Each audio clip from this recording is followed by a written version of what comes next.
Huwag mo panghinayangan ang oras na ginugugol mo sa tawag doon, paghahasa ng isip mo.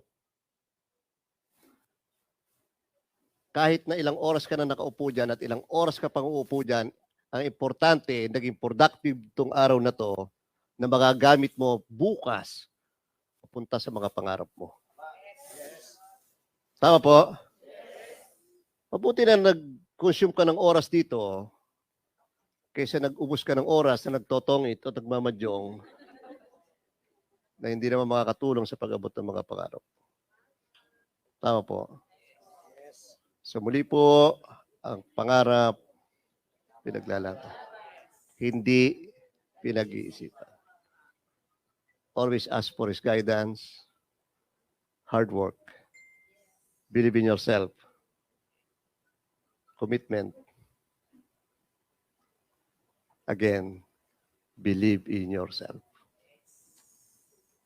Kung ayaw mo maniwala, wapakels. Basta ako naniniwala ko, kaya ko. To know more about this business, please contact